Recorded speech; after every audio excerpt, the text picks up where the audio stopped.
Class കഴിഞ്ഞ് വന്നപ്പോൾ ഭയങ്കര ഷുഗർ ക്രേവിങ്സ് ആയിരുന്നു കേട്ടോ. മധുരം കഴിക്കാനായിട്ട് ഭയങ്കര കൊതിയും കൊണ്ടാണ് വീട്ടിൽ വന്നത്. അപ്പോൾ ഞാൻ പിന്നെ ഒന്നും നോക്കിയില്ല, ചേട്ടനെ സോപ്പിട്ട് വേഗം വണ്ടി എടുത്ത് നമ്മുടെ വെസ്റ്റ് ഫോർട്ടിലുള്ള കസർലബാനിലേക്കാണ് പോയത്. അവിടെ ചീസ് ബോംബ് ഇപ്പോൾ ഭയങ്കര ട്രെൻഡിങ് ആയിട്ട് നിൽക്കുകയാണല്ലോ. ശരിക്കും പറയുന്നത് ഭയങ്കരമായിട്ട് ഞാൻ ആഗ്രഹിച്ചിരുന്നു ചീസ് ബോംബ് കഴിക്കണം, ട്രൈ ചെയ്ത് നോക്കണം എന്നുള്ളത്. അപ്പോൾ പിന്നെ ഇങ്ങനെ ഒരു ക്രേവിങ്സ് വന്നപ്പോൾ പിന്നെ ഞാൻ ഒന്നും ആലോചിച്ചില്ല. ചേട്ടൻ സാധാരണ ഇത്രയും ഷുഗറുള്ള ഐറ്റംസ് ഒന്നും എനിക്ക് വാങ്ങിച്ച് തരാറില്ല കേട്ടോ. പിന്നെ എനിക്ക് കഴിക്കാൻ കൊതിയായിട്ടല്ലേ എന്നൊക്കെ പറഞ്ഞ് ഞാൻ ഒരു വിധത്തിൽ സോപ്പിട്ട് കൊണ്ടുപോയതാണ്. ആൾ കഴിച്ചില്ല, ആൾ ഷുഗർ കട്ടായിരുന്നു, ഞാൻ മാത്രമാണ് കഴിച്ചത്.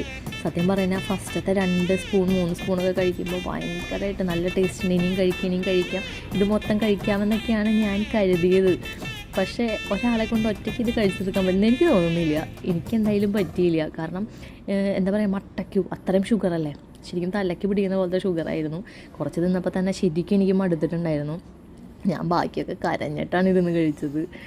ഒരു വിധത്തിൽ ഞാൻ ഒരു വിധമൊക്കെ കഴിച്ച് തീർത്തു. കാരണം പൈസ കൊടുത്ത് മേടിച്ചതല്ലേ എന്ന് വിചാരിച്ചിട്ട്. 250 രൂപയാണ് ഒരെണ്ണത്തിന് അവർ ചാർജ് ചെയ്യുന്നത്. 250 അല്ല, 280. അതിനുള്ളതുണ്ടോ എന്ന് ചോദിച്ചു കഴിഞ്ഞാൽ ടേസ്റ്റൊക്കെ ഉണ്ട്. പക്ഷെ ഒരാളെ കൊണ്ട് ഇത്ര അധികം തിന്ന് തീർക്കാൻ പറ്റും ഷുഗറൊന്നും എനിക്ക് തോന്നുന്നില്ല. ഇപ്പം നിങ്ങൾ ഫ്രണ്ട്സൊക്കെ ആയിട്ടാണ് പോകുന്നത്, അല്ലെങ്കിൽ പാർട്ട്ണറൊക്കെ ആയിട്ട് പോകുന്നത് 2 പേരും കൂടി കഴിക്കുമെങ്കിൽ കുഴപ്പമില്ല. ഒറ്റയ്ക്ക് ഇത് കഴിച്ച് തീർക്കാനായിട്ട് എനിക്ക് പറ്റിയില്ല. എനിക്ക് പറ്റുന്നവരുണ്ടോ എന്ന് എനിക്കറിയില്ല കേട്ടോ. പിന്നെ ടേസ്റ്റിലൊന്നും പറയാനില്ല. ചോക്ലേറ്റ് ലവേഴ്സ് ആണെന്ന് വെച്ചിട്ടുണ്ടെങ്കിൽ നിങ്ങൾക്ക് തീർച്ചയായിട്ടും ഇഷ്ടപ്പെടും. കാരണം അടിപൊളി സാധനമാണ്.